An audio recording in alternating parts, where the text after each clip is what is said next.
Welcome to the Hopefulist, a daily talk show hosted by veteran broadcaster Wendy McClure.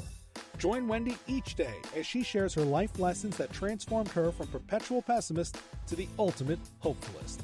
The perfect morning show to get you caught up on the day's top stories while sharing insights that will lead to positive transformation and bring out the hopefulist in you. For more inspiration, visit hopefulist.com. And now, here's your host and hopefulist, Wendy McClure. Thank you, Matthew. Here we are, Tuesday morning. After a nice, long weekend, short week for us. That's some good news. I'm sounding a little hoarse this morning, aren't I? Didn't even really realize it till I started talking. I talked to the dog a little bit, but she never answers back, so it's never a long conversation. So, I don't know, but I guess maybe I did a little too much partying over the weekend. I think I did just enough partying over the weekend. I'm not going to say I did too much. We had a nice weekend. We had fun. Couple of my boat rides got canceled. I know you're very concerned for me. I did get a bonus boat ride in Friday afternoon. My next door neighbors took their boat out, and Tucker and I got to join them. So that was nice. I was like, starting out great. I'm going to get a bonus one in before the weekend even starts. But then Saturday's boat ride got canceled. Sunday's boat ride got canceled. So I went on 2 boat rides yesterday because I was supposed to go out on the boat with my friends Dana and Rocco on Sunday. They were coming over for dinner, but we have these gnats in this area. They call them no-see-ums. I'm not sure why, because you can definitely see them. And I see them covering my body. And they're just brutal.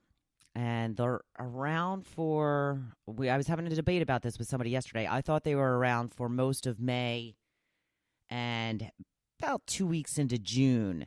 And she was like, I think they're around for almost the whole month of June. I'm like, I hope that you're wrong. Please, no. Because they just destroy the day. Like, you can't do anything. I had gone for a bike ride yesterday morning, and within 5 minutes I had turned around because there was no wind, which means the bugs are even worse. And literally within minutes I was covered head to toe with these gnats. As I was riding my bike, it felt like rain was pelting me in the face. And it was not rain, it was gnats. So I turned around and said, you know what, I'm going to wait to take a bike ride on another day. So that was one of the reasons that we did not get the boat ride in on Sunday, because my friends came by boat and said, you know what, you're probably going to want to wait. He goes, see all the boats going by? Everybody's on there slapping themselves and trying to get bugs off them. I was like, all right, I'll take your word for it.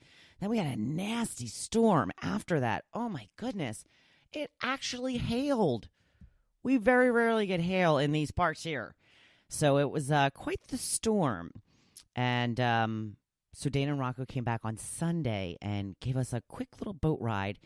We went over to visit my friend Cheryl and Joe, and they left us there. I told them to. Don't worry about it. And then Cheryl and Joe gave us a nice little boat ride out on the bay and then brought us home. So it was a great day, great weekend. We had a lot of fun, and I hope you did too. I hope you took some time to remember and to honor those who made the ultimate sacrifice. And I hope that you got to enjoy yourself and do a little relaxing or maybe a little partying, whatever it is that you wanted to do. I hope that you got to do it. Aladdin, $113 million at the box office over the long holiday weekend. I'm not so sure about this movie. I can't wait for The Lion King, which comes out soon. The Lion King's always been my favorite, and I love Aladdin. I've always been a big fan of Aladdin. We went to see Aladdin on Broadway as well. Wasn't one of my favorite Broadway shows, but, it's a Broadway show. I mean, they don't suck. There's just, ones that you prefer over others. But I'm not so sure about this Aladdin. I'm sure it's good. I really am sure it's good. Disney knows what they're doing, and Will Smith seems to be kind of normal looking when he's not in the blue. But he just looks so odd to me in the blue makeup. Yeah, he's a genie. He's supposed to be blue. But it's just weird. Looks a little creepy to me. That's what happens when you turn cartoons into live action. Is sometimes it doesn't translate as well. But I'm very excited about The Lion King, which I'm not sure when it comes out. I think maybe July, maybe the end of June, maybe the beginning of July. I'm not sure. So, people liked Aladdin for sure, or at least enough to go check it out. 113 million. It's not bad, not too shabby for a long holiday weekend box office total.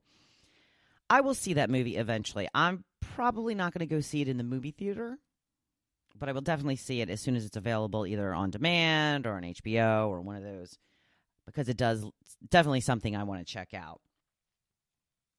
So, what else is going on? I seem to be at a loss for stories today, but that's okay. We can make it short today because it's Tuesday, which is really like a Monday. So we're all feeling a little groggy from the weekend. And one problem with sitting outside all weekend, which is I love to do, is our outside furniture is not as comfortable as our inside furniture.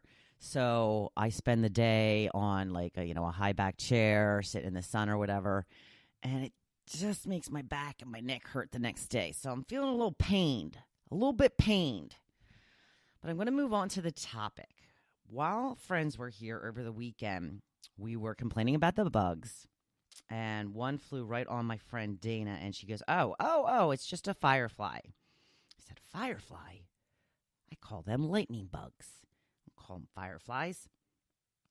So I thought that I would put that out there to you guys, asking whether you call it a firefly or a lightning bug. And the overwhelming majority is lightning bugs. Lori says, I'm thinking fireflies is a southern thing. Carol says lightning bugs, but they can be called fireflies. Interesting. Let's see. Here we have one for lightning bugs. Fireflies. Lisa says fireflies. Melinda says both. We call them both. She lives in Washington, D.C. It's a transient area. She says, I hear both of them. Dennis says it doesn't matter. Either way is good. Now, I wanted to mention Wendy wrote lightning bugs. Probably not a good thing when I think of it, but we used to take the lights out and make rings and bracelets. I'm sure they were fine, though, right? It's funny because I was just talking about this at one of my book club meetings. We were talking about lightning bugs and how we used to do that. I said, have we become so super sensitized now that this would be considered brutal and unusual punishment? Because I think it would. I think now if a parent saw their kid doing that, they'd be like, no, don't do that. You're hurting the bug. Where back in the day, we didn't even think about hurting the bug. So have we evolved or we've gotten a little too sensitive? I don't know. I can see both sides. I do feel a little bit bad for the bugs, but yeah, that's what we did. We made necklaces out of them. We would catch them, and if we didn't make necklaces out of them, we would keep them in a jar overnight, and they'd be dead the next morning. Even when we put the air holes in, we tried all the time. Never get those little buggers to stay alive, though. But they're bugs. They are bugs. I don't think that they should be tortured, but I don't think that we should revolve our life around them either. I just thought it was kind of funny because I think that what was so normal to us, which was making rings and bracelets and necklaces out of these lightning bugs, would now be considered, horrific. How could you think of doing that? They're bugs. They're just bugs. It's okay. It's all right.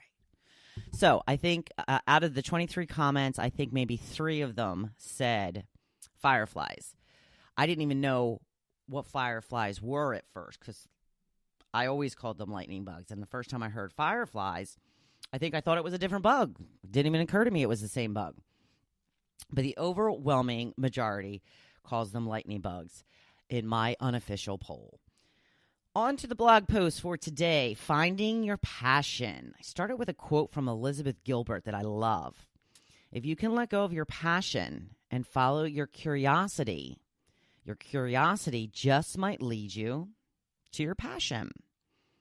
Now, I've talked a lot about finding and living your passion in order to live your best life. And I've been pretty lucky in this sense, as I've worked in a field that I consider my passion most of my life. I realize that not everybody can do that.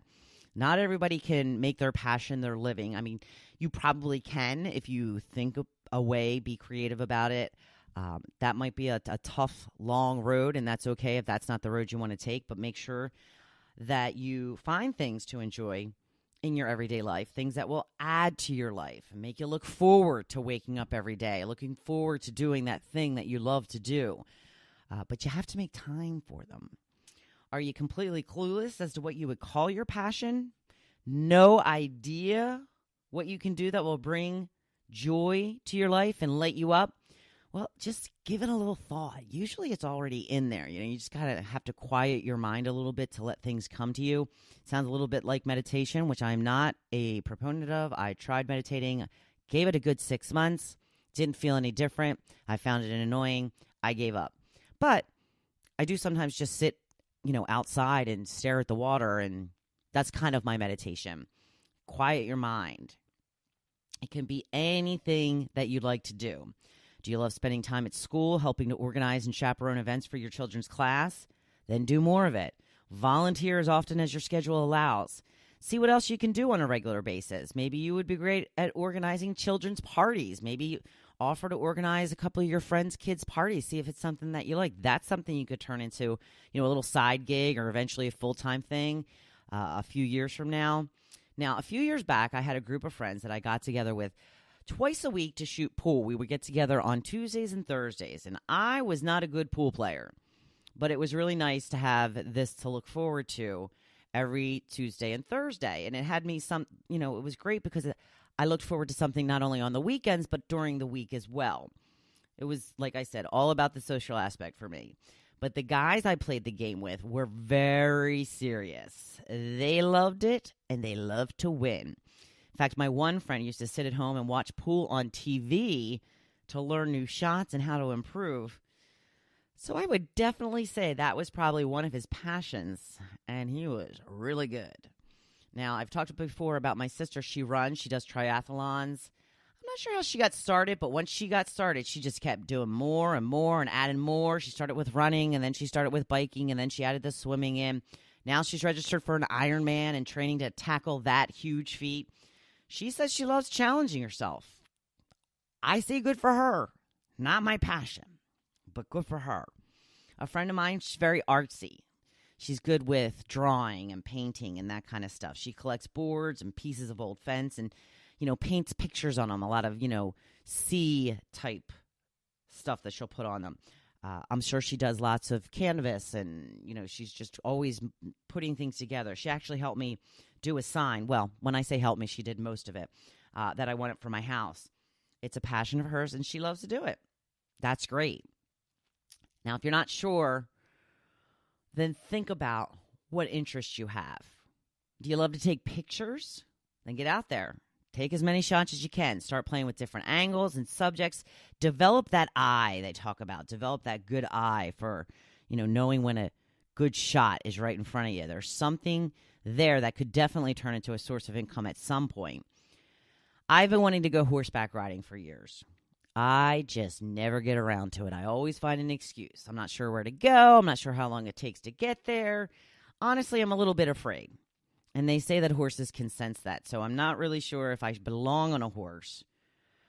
But, I really just need to stop waiting and go find a place and do it. Will it turn into a passion? I don't know. But there's only one way to find out. So think about what you like to do. What is it that you look forward to on the weekends or after work? Now, watching TV does not count. So spending time with your dog, can you do more of that? Walk them more often? Play with them more often? Do you think you would enjoy spending time with more dogs? Maybe volunteer at an animal shelter or offer to walk some of your friends' dogs? Maybe you could do a dog walking business as a side hustle. There are ways to bring more of what you love into your life. You just have to look for it. Of course, I'm going to recommend again, read. Read novels, read nonfiction, read whatever is interesting to you, and just watching these characters unfold and how they live their lives will give you inspiration and ideas of things for you to try yourself. You can read some of the classics and they'll talk about things that they like to do, and you're like, oh, that sounds like fun. So, there are a million different things to do every day. I'm sure that you can find something